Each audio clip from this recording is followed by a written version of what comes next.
ದರ್ಶನ್ ರವರ ಮೇಲೆ ಮತ್ತೊಂದು ಷಡ್ಯಂತ್ರ ನಡೀತಾ ಇದೆ. ಪೊಲೀಸ್ ಠಾಣೆಯಲ್ಲಿ ಟೈಲ್ಸ್ ಬದಲಾವಣೆ ಮಾಡುವ ಹಂತಕ್ಕೆ ಷಡ್ಯಂತ್ರ ನಡೀತಾ ಇದೆ ಅನ್ನುವಂಥದ್ದನ್ನ ಸೊ ಈಗಾಗಲೇ DS ಸುಧನ್ವಾ ಅಡ್ವೊಕೇಟ್ ಎಲ್ಲ ಕಡೆ ಕೂಡ ಸ್ಪೀಚ್ ಮಾಡಿದ್ದಾರೆ. ಸೊ ಅದ್ರ ಬಗ್ಗೆ ನಾನೀಗ ನೇರವಾಗಿ ಹೇಳ್ತಾ ಹೋಗ್ತೀನಿ. ಒಬ್ಬ ಪೊಲೀಸ್ ತನಿಖಾ ಅಧಿಕಾರಿ ಇನ್ಸ್ಪೆಕ್ಟರ್ ಮಾಡ್ತಾ ಇರುವಂತಹ ಈ ದೌರ್ಜನ್ಯ ಹೇಗಿದೆ ಏನೇನಿದೆ ಕಂಪ್ಲೀಟ್ ಆಗಿ ಹೇಳ್ತೀನಿ ನೋಡಿ. ನ್ಯಾಯವಾಗಿ ಮಾತಾಡ್ಲಿಕ್ಕೆ ಯಾವುದೇ ಈ ಯುವರಾಜ್ ಗೌಡ ಮಿರ್ಜಿಗೆ ಭಯ ಇಲ್ಲ. ನ್ಯಾಯ, ನಿಜವಾದ ಸತ್ಯಾಂಶಗಳನ್ನ ಬಯಲಿಗೆ ತರೋದೇ ನನ್ನ ಗುರಿ. ಸೊ ಇವತ್ತು ಬನ್ನಿ ಏನೇನ್ ನಡೀತಾ ಇದೆ, ದರ್ಶನ್ ಸರ್ ಮೇಲೆ ನಡೀತಾ ಇರುವಂತಹ ಷಡ್ಯಂತ್ರದ ಬಗ್ಗೆ ಇಂಚು ಮಾಹಿತಿ ಕೊಡ್ತೀನಿ. ಅದು ಯಾವನ್ ಕಿತ್ತು ಗುಡ್ಡೆ ಹಾಕೋತಾನೋ ಹಾಕೊಳ್ಳಿ. ಬನ್ನಿ, ಚಾಲೆಂಜಿಂಗ್ ಸ್ಟಾರ್ ದರ್ಶನ್ ರವರ ಮೇಲೆ ಷಡ್ಯಂತ್ರ ಯಾವ ರೀತಿ ನಡೀತಾ ಇದೆ ಅಂತ ಹೇಳಿ ಈಗಾಗಲೇ DS ಸುಧನ್ವಾ ಹೇಳಿರುವ ಹೇಳಿಕೆಯನ್ನ ಆಲಿಸಿ ಈಗ ನಾನು ನಿಮ್ಮ ಮುಂದೆ ಪ್ರಸ್ತಾಪ ಪಡಿಸ್ತಾ ಇದ್ದೀನಿ. ಪೊಲೀಸ್ ಠಾಣೆಯಲ್ಲಿ, ಕಾಮಾಕ್ಷಿ ಪಾಳ್ಯ ಪೊಲೀಸ್ ಠಾಣೆಯಲ್ಲಿ DS ಸುಧನ್ವಾ ಹೈಕೋರ್ಟ್ ವಕೀಲರಾಗಿರ್ತಕ್ಕಂಥದ್ದು, ಹೈಕೋರ್ಟ್ ಅಡ್ವೊಕೇಟ್ ಆಗಿರ್ತಕ್ಕಂಥ DS ಸುಧನ್ವಾ ಅವರನ್ನ ಜೈಲಿನ ಒಳಗಡೆ ಹೋಗ್ಲಿಕ್ಕೆ ಬಿಡ್ತಾ ಇಲ್ಲ. ಸರ್ಕಾರಿ ಗೌರ್ಮೆಂಟ್ ಪ್ಲೇಸ್ ಆಗಿದ್ರು, ಗೌರ್ಮೆಂಟ್ ಸ್ಥಳ ಆಗಿದ್ರು, ಅಲ್ಲಿ DS ಸುಧನ್ವಾ ಒಬ್ಬ ಅಡ್ವೊಕೇಟ್ ಅವರನ್ನ ಒಳಗಡೆ ಹೋಗ್ಲಿಕ್ಕೆ ಬಿಡ್ತಾ ಇಲ್ಲ. ಈಗಾಗಲೇ DS ಸುಧನ್ವಾ ಅಂತಕ್ಕಂಥ ಈ ಅಡ್ವೊಕೇಟ್ ರವರು ಏನ್ ಮಾಡಿದ್ದಾರೆ ಈ ವಕೀಲರು ಅಂದ್ರೆ, ಪ್ಲೇಸ್ ಅವರ ಫೋಟೋದಲ್ಲಿ ಮತ್ತು ಚಾರ್ಜ್ ಶೀಟ್ ನಲ್ಲಿ ಬದಲಾವಣೆಯಾದ ಒಂದಿಷ್ಟು ಷಡ್ಯಂತ್ರಗಳನ್ನ ಕಂಡು ಹಿಡಿದು ಈಗಾಗಲೇ ಅದನ್ನ ಪ್ರೂಫ್ ಸಮೇತ ತೋರಿಸಬೇಕು ಅಂತಕ್ಕಂಥ ನಿಷ್ಠೆಯಲ್ಲಿರ್ತಕ್ಕಂಥ ಒಬ್ಬ ಅಡ್ವೊಕೇಟ್ಗೆ, ನಿಷ್ಠಾವಂತ ಒಬ್ಬ ಅಡ್ವೊಕೇಟ್ಗೆ ಆ ಒಂದು ಕಾಮಾಕ್ಷಿ ಪಾಳ್ಯ ಪೊಲೀಸ್ ಠಾಣೆಯಲ್ಲಿ ಒಳಗಡೆ ಬಿಡ್ತಾ ಇಲ್ಲ ಅಂತಂದ್ರೆ ಇನ್ನು ದರ್ಶನ್ ರವರ ಮೇಲೆ ಮತ್ತಷ್ಟು ಷಡ್ಯಂತ್ರ ರೂಪಿತವಾಗ್ತಾ ಇದೆ ಅನ್ನುವಂಥದ್ದನ್ನು ಕೂಡ ಅಡ್ವೊಕೇಟ್ ಹೇಳಿದ್ದಾರೆ. ಏನೇನು ಬಹುತೇಕ ಟೈಲ್ಸ್ ಬದಲಾವಣೆ ಮಾಡುವ ಸಾಧ್ಯತೆ ಕೂಡ ಈ ಪೊಲೀಸ್ ತನಿಖಾ ಅಧಿಕಾರಿಗಳದಾಗತ್ತಾ. ಇನ್ಸ್ಪೆಕ್ಟರ್ ಗಿರೀಶ್ ನಾಯಕ್ ಇನ್ಸ್ಪೆಕ್ಟರ್ ಏನಿದಾರಲ್ಲ, ಇವರು ಮತ್ತೊಂದು ಷಡ್ಯಂತ್ರಕ್ಕೆ ಕೈ ಹಾಕ್ತಾ ಇದಾರ ಅಥವಾ ಕಾಮಾಕ್ಷಿ ಪೊಲೀಸ್ ಠಾಣೆಯಲ್ಲಿರ್ತಕ್ಕಂಥ ಅಷ್ಟು ಎಲ್ಲರೂ ಕೂಡ ಈ ಒಂದು ಷಡ್ಯಂತ್ರವನ್ನ ಮಾಡ್ಲಿಕ್ಕೆ ಮುಂದೆ ಹೋಗ್ತಾ ಇದ್ದಾರಾ? ಇದರ ಹಿಂದೆ ಯಾರ್ಯಾರಿದ್ದಾರೆ, ಏನೇನು ನಡೀತಾ ಇದೆ ಬಡಿ ನೋಡ್ತಾ ಹೋಗೋಣ. ನೋಡಿ, ಸರ್ಕಾರಿ ಪ್ಲೇಸ್ ಅಂದಾಗ, ಒಂದು ಗೌರ್ಮೆಂಟ್ ಸ್ಥಳ ಅಂದಾಗ ವಕೀಲರಿಗೆ ಹೋಗಕ್ಕೂ ಅವಕಾಶ ಇರುತ್ತೆ, ಒಬ್ಬ ಕಾಮನ್ ಮ್ಯಾನ್ಗೆ ಒಳಗಡೆ ಹೋಗ್ಲಿಕ್ಕೂ ಅವಕಾಶ ಇರುತ್ತೆ. ಯಾಕಂದ್ರೆ ಅದು ಸರ್ಕಾರಿ ಪ್ಲೇಸ್. ಸರ್ಕಾರಿ ಜಾಗದಲ್ಲಿ ಪೊಲೀಸ್ ಠಾಣೆ ಒಳಗಡೆ ನಿಮ್ಮನ್ನು ನಾವು ಬರೋಕ್ಕೆ ಬಿಡಲ್ಲ, ನಿಮ್ಮನ್ನು ನಾವು ಒಳಗಡೆ ಅವಕಾಶ ಕೊಡಲ್ಲ, ನಿಮಗೆ ನಾವು ಅವಕಾಶ ನೀಡೋದಿಲ್ಲ, ನಮಗೆ ಮೇಲಿನವರ ಅಧಿಕಾರಿಗಳನ್ನ ಉಲ್ಲೇಖ ಮಾಡಿದ್ದಾರೆ, ಬೇರೆ ಯಾರನ್ನು ಒಳಗೆ ಬಿಟ್ಕೋಬೇಡಿ ಅಂತ ಹೇಳಿದ್ದಾರೆ ಅನ್ನಕ್ಕೆ ನಿಮ್ಮ ಮನೆ ಪಡ್ಸಾಲೆನಾ ಅಥವಾ ನಿಮ್ಮ ಮನೆ ಬೆಡ್ರೂಮಾ ಅಥವಾ ನಿಮ್ಮ ಮನೆ ಅಡಿಗೆ ಕೋಲೆನಾ? ಸೊ ಇದು ಮೊದಲು ಅರ್ಥಕೊಳ್ಬೇಕಾಗಿದೆ ಪೊಲೀಸ್ ತನಿಖಾ ಅಧಿಕಾರಿಗಳು. ಪೊಲೀಸ್ ಸ್ಟೇಷನ್ ಸಾರ್ವಜನಿಕರಿಗಾಗಿರ್ತಕ್ಕಂಥದ್ದು ಮತ್ತು ಅದು ನ್ಯಾಯಾಲಯದಲ್ಲಿ ನ್ಯಾಯವನ್ನ ಸಲ್ಲಿಸಿ, ವಾದವನ್ನ ಮಂಡಿಸಿ, ನ್ಯಾಯವನ್ನ ಸಮ್ಮತವಾಗಿ ತಂದು ಕೊಡ್ತಕ್ಕಂಥ ವಕೀಲರು ಕೂಡ ಅಲ್ಲಿ ಹೋಗ್ಲಿಕ್ಕೆ ಅವಕಾಶ ಇಲ್ಲ. ಅಂದ್ರೆ ನೀವು ಕಾಮಾಕ್ಷಿ ಪಾಳ್ಯನ ಪೊಲೀಸ್ ಠಾಣೆ ಅನ್ಕೊಂಡಿದ್ದೀರೋ, ಇಲ್ಲ ಅದನ್ನೇ ನೀವು ನಿಮ್ಮ ಮನೆ ಬೆಡ್ರೂಮು ಅಥವಾ ನಿಮ್ಮ ಹೆಂಡತಿ ಮಕ್ಕಳು ಇರ್ತಕ್ಕಂಥ ಮನೆ ಅಥವಾ ನಿಮ್ಮ ಕಿಚನ್ ರೂಮ್ ಅನ್ಕೊಂಡಿದ್ದೀರೋ, ಅದನ್ನ ನೀವು ಮೊದಲು ಪ್ರಶ್ನೆಗೆ ಉತ್ತರವನ್ನು ಕೊಡಬೇಕಾಗ್ತದೆ ನ್ಯಾಯಾಲಯದ ಮುಂದೆ.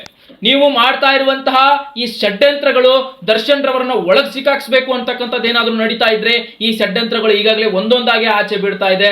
ದರ್ಶನ್ ರವರನ್ನ ಮತ್ತಷ್ಟು ಕುಗ್ಗಿಸಬೇಕು, ಅವರನ್ನ ಇನ್ನೂ ಒಂದಿಷ್ಟು ಕಾಲ ಅವಕಾಶಗಳವಾಗಿ ಜೈಲಲ್ಲಿ ಇಡಬೇಕು ಅಂತಕ್ಕಂಥ ಷಡ್ಯಂತ್ರ ಕೂಡ ರೂಪಿತವಾಗಿ ಕಾಣಿಸ್ತಾ ಇದೆ. ಯಾಕಂದ್ರೆ ಇದು DS ಸುಧನ್ವಾ ಅಡ್ವೊಕೇಟ್ ಅಂದ್ರೆ ಒಬ್ಬ ವಕೀಲರು ಹೇಳ್ತಾ ಇರುವಂತಹ ಒಂದು ವಿಚಾರವಾಗಿ ತಿಳಿದು ಬರ್ತಾ ಇರುವಂತಹ ಮಾಹಿತಿ. ಈಗಾಗಲೇ DS ಸುಧನ್ವಾ ಅವರು ಜೈಲಿನ ಮುಂಭಾಗದಲ್ಲಿ ಹೋಗಿ ನಿಂತ್ಕೊಂಡು 10 ಮೀಟರ್ ದೂರದಲ್ಲಿ ನಿಂತ್ಕೊಂಡಿದ್ದಾರೆ. ನಾನು ಒಳಗಡೆ ಬರಬೇಕು ಅಂತ ಕೇಳ್ತಾರೆ, ಇಲ್ಲ ಒಳಗೆ ಬಿಡಕ್ಕಾಗಲ್ಲ ಅಂತ ಈ ಕಾಮಾಕ್ಷಿ ಪಾಳ್ಯ ಪೊಲೀಸ್ ಠಾಣೆಯವರು ಹೇಳ್ತಾರೆ. ಮತ್ತೆ ನೀವು ಬಿಡ್ತಾ ಇಲ್ಲ ಅಂತ ನನಗೆ ಒಂದು ಲೆಟರ್ ಬರೆದು ಕೊಡಿ, ನಾನು ಹೋಗ್ತೀನಿ ನ್ಯಾಯಾಲಯಕ್ಕೆ ಅಂತ ಹೇಳಿದ್ರೆ ಆಗೋದಿಲ್ಲ ಅಂತ ಹೇಳ್ತಾರೆ. ಇದನ್ನ ನೀವು ಹೀಗೆ ಹೇಳ್ತಾ ಇದ್ರೆ ಇದನ್ನ ವಿಡಿಯೋ ರೆಕಾರ್ಡಿಂಗ್ ಮಾಡ್ಕೋತೀನಿ ಅಂತ ಹೇಳಿದ್ರೆ ನಡೆಯೋದಿಲ್ಲ ಅಂತ ಹೇಳ್ತಾರೆ. ಅಂದ್ರೆ ಇದೇ ನಿಮ್ ದಬ್ಬಾಳಿಕೆನ ಏನ್ ನೀವು ಪೊಲೀಸರ ಇಲ್ಲ ಟೆರರಿಸಂ ತರ ಏನು ರೌಡಿಸಂ ಮಾಡ್ತಾ ಇದ್ದೀರಾ?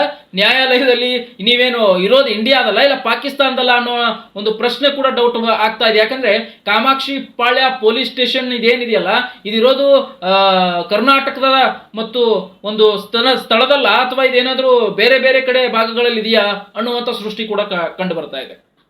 ಈ ಷಡ್ಯಂತ್ರಗಳನ್ನ ಇದೇ ರೀತಿ ರೂಪಿಸಿಕೊಂಡು ಹೋದ್ರೆ ಒಂದಾದ್ಮೇಲೆ ಒಂದೇ, ಮೊದಲೇ ಚಾರ್ಜ್ ಶೀಟ್ ನಲ್ಲಿ ಉಲ್ಲೇಖ ಬೇರೆ ಆಗಿದೆ, ಇರೋ ಒಂದು ಫೋಟೋದಲ್ಲಿರ್ತಕ್ಕಂತಹ ಒಂದು ಸ್ಥಳ ಬೇರೆ ಆಗಿದೆ.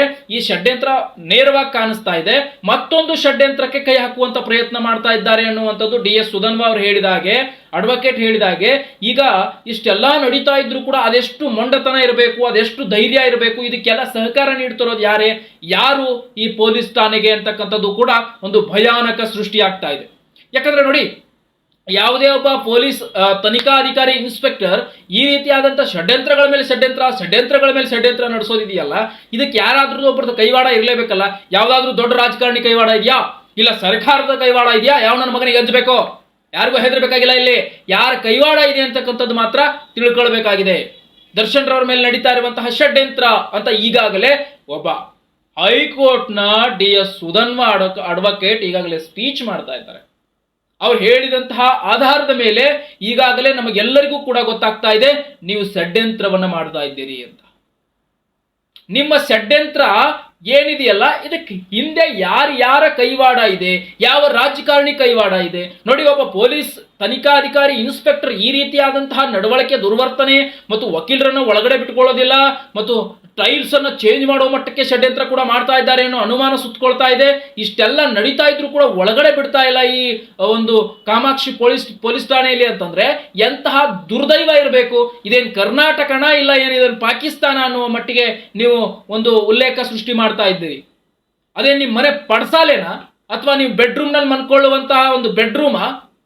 ನಿಮ್ಮ ಬೆಡ್ರೂಮ್ನಲ್ಲಿ ನಾವು ಬರಬಾರ್ದು ಅನ್ನೋ ಹಾಗೆ ಏನಾದರೂ ಇದೆಯಾ?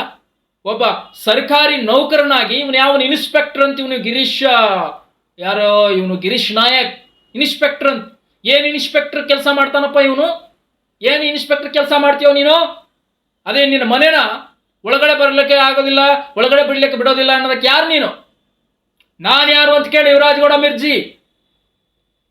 ಗೌಡ ಮಿರ್ಜಿ ತಿಳ್ಕ. ಸೊ ಇದನ್ನ ಅರ್ಥಕ. ನಾನೊಬ್ಬ ಸಾಮಾಜಿಕ ಜಾಲತಾಣದಲ್ಲಿ ಒಬ್ಬ ನ್ಯಾಯವಾದಿ, ನ್ಯಾಯಸಮ್ಮತವಾಗಿ ಮಾತನಾಡ್ತಕ್ಕಂಥ ವ್ಯಕ್ತಿ, ದರ್ಶನ್ ರವರ ಒಂದು ಬೆನ್ನೆಲುವಾಗಿ ನಿಲ್ತಕ್ಕಂಥ ವ್ಯಕ್ತಿ. ಏನ್ ಮಾಡ್ಕೋತೀರಿ?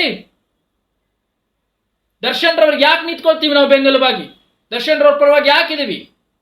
ಒಬ್ಬ ನಿಷ್ಠಾವಂತ ನಾಯಕನನ್ನ ಒಯ್ದು ಒಳಗಡೆ ಹಾಕಿದ್ದೀರಿ ಅಂತ ನಾವು ಹೇಳ್ತಾ ಇಲ್ಲ, ಅಥವಾ ಬಹಳ ಒಳ್ಳೆಯ ಮನುಷ್ಯರು ಅಂತ ನಾವು ಹೇಳ್ತಾ ಇಲ್ಲ.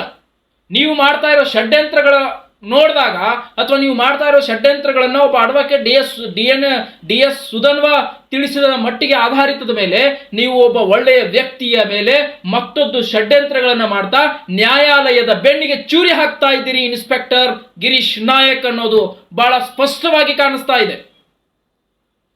ಸೊ ನೀವು ನ್ಯಾಯಾಲಯದ ಕಣ್ಣಿಗೆ ಮಣ್ಣು ಎರಸ್ತಾ ಇದ್ದೀರಿ ಅಂದ್ರೆ ನೀವು ನ್ಯಾಯವನ್ನ ಕಾಯೋದಕ್ಕೆ ಕಾಕಿ ಹಾಕೊಂಡಿರೋದಕ್ಕೆ ಲಾಯಕಲ್ಲ, ನೀವು ನಾಲಾಯಕ್ ಅಂತ ನೇರವಾಗಿ ಪ್ರತಿಯೊಬ್ಬನು ಹೇಳಬಹುದು. ಇದೇನಾದ್ರೂ ಸತ್ಯ ಆಗಿದ್ರೆ ನಾವು ಅದನ್ನೇ ಹೇಳ್ತಾ ಇದೀವಲ್ಲ. DS ಸುಧನ್ವಾ ಹೇಳಿದಂತಹ ಹೈಕೋರ್ಟ್ ಅಡ್ವೊಕೇಟ್ ಹೇಳಿದಂತಹ ಆಧಾರದ ಮೇಲೆ ನಾವೀಗ ನಿಮ್ಮನ್ನ ಕ್ಲಾಸ್ ತಗೊಳ್ತಾ ಇದ್ವಿ. ಯಾಕಂದ್ರೆ ವಕೀಲರನ್ನು ಒಳಗಡೆ ಬಿಡ್ತಾ ಇಲ್ಲ. ಇದು ಮೊದಲು ದರ್ಶನ್ ರವರ ಎಲ್ಲ ಪ್ರೀತಿಯ ಅಭಿಮಾನಿಗಳು ಕೂಡ ಇದನ್ನ ಗಮನಿಸಲೇಬೇಕಾದಂತ ಸುದ್ದಿ ಇದು. ನಾನು ಯಾವಾಗಲೂ ಕೂಡ ನ್ಯಾಯದ ಪರವಾಗಿರ್ತೀನಿ, ಯಾವುದಕ್ಕೂ ತಲೆ ಕೆಡಿಸ್ಕೊಳ್ಳೋದಿಲ್ಲ. ಯಾವುದು ಏನ್ ಇರುತ್ತೋ ಅದನ್ನ ಹೇಳ್ತಕ್ಕಂಥ ವಿಚಾರ. ನಾನು ಇಲ್ಲಿ ಫಿಲ್ಟರ್ ಹಾಕೊಂಡು ಮಾತಾಡಂಗಿಲ್ಲ ನಾನು, ಅಥವಾ ಏನೋ ಫಿಲ್ಟರ್ ಮಾಡಿ ಎಡಿಟಿಂಗ್ ಮಾಡಿ ಮಾತಾಡ್ತಕ್ಕಂಥ ವ್ಯಕ್ತಿ ನಾನಲ್ಲ. ಏನಿದೆಯೋ ಅದನ್ನ ಹೇಳ್ಬಿಡ್ತೀನಿ ನಾನು. ಯಾವುದಕ್ಕೂ ಬಗ್ಗಂಗಿಲ್ಲ, ಯಾವುದಕ್ಕೂ ಇದನ್ನ ಮಾಡಂಗಿಲ್ಲ ನಾನು. ಯಾಕಂತಂದ್ರ ಇರೋದು ಹೇಳಕ್ಕ ಮಾತಾಡ್ಲಕ್ಕ ಯಾವ ನನ್ನ ಮಗನ ಏನ್ ತಿಂದಿಲ್ಲ ಯಾವ ನನ್ನ ಮಗನ ಕಡೆ ದುಡ್ಡು ತಗೊಂಡು ನಾವು ಇಲ್ಲಿ ಪ್ರಚಾರ ಮಾಡ್ಕೊತ ಕೂತಿಲ್ಲ, ಮಾತಾಡ್ಕೊತ ಕೂತಿಲ್ಲ. ನ್ಯಾಯಸಮ್ಮತವಾಗಿ ನಾವು ನ್ಯಾಯಬದ್ಧವಾಗಿ ನಾವು ನಿಂತ್ಕೊಂಡಿವಿ. ನಮ್ಮ ಸೋಷಿಯಲ್ ಜಾಲತಾಣದೊಳಗೆ ನಾವು ನ್ಯಾಯಬದ್ಧವಾಗಿ ನಡೆದೀವಿ.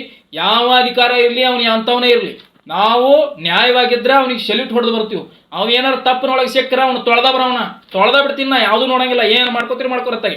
ಈ ಗಿರೀಶ್ ನಾಯಕ ಇವನ ಇನ್ಸ್ಪೆಕ್ಟರ್ ಅಂತೀವ, ಇವ ಏನ ಸುಮ್ಮನೆ ಷಡ್ಯಂತ್ರಗಳ ಮೇಲೆ ಷಡ್ಯಂತ್ರ ಮಾಡ್ಲಕತ್ತಾನ ಅಂತೇಳಿ ಈಗಾಗಲೇ DS ಸುಧನ್ವಾ ಹೇಳಿದಂತ ಪ್ರಕಾರ, ಹೈಕೋರ್ಟ್ ಅಡ್ವೊಕೇಟ್ ಹೇಳಿದಂತ ಪ್ರಕಾರ ಈತನ ಮ್ಯಾಲ ಈಗಾಗಲೇ ಈತನನ್ನ ಆರೋಪಿ ಮಾಡುವಂತೆ ಅರ್ಜಿಯನ್ನು ಕೂಡ ಸಲ್ಲಿಸ್ಯಾರ ಅಂತಕ್ಕಂಥದನ್ನ ಅದೇ ಅಡ್ವೊಕೇಟ್ ಹೇಳಿದಾರೆ. ಸುಧನ್ವಾ ಅಡ್ವೊಕೇಟ್ ಈಗಾಗಲೇ ಹೇಳಿ ತಿಳಿಸಿದಾರ. ಈತ ಒಬ್ಬ ಆರೋಪಿಯ ಸ್ಥಾನದಲ್ಲಿದ್ದಾನೆ ಅಂತ ಹೇಳಿ. ಮತ್ತೆ ಈಗಾಗಲೇ ಇವನೇನಾದ್ರೂ ಷಡ್ಯಂತ್ರ ಮಾಡಿದ್ದು ಸತ್ಯ ಅನ್ನೋದಾದ್ರೆ ಈತನಿಗೆ ಜೀವಾವಧಿ ಶಿಕ್ಷೆ ಕೂಡ ನ್ಯಾಯಾಲಯದ ಮುಖಾಂತರ ಕೊಡಬೇಕಾಗ್ತದೆ ಅನ್ನುವಂಥದ್ದನ್ನು ಕೂಡ ಈಗ ಒಬ್ಬ ಜಾಲತಾಣದಲ್ಲಿ ನಾನು ಒಬ್ಬ ನ್ಯಾಯಯುತವಾದ ಕರ್ನಾಟಕದ ಪ್ರಜೆ, ಭಾರತದ ಪ್ರಜೆಯಾಗಿ ಮಾತನ್ನು ಕೂಡ ಹೇಳ್ತೀನಿ. ಮತ್ತೆ DS ಸುಧನ್ವಾ ಕೂಡ ಇದನ್ನೇ ಹೇಳಿದ್ದಾರೆ.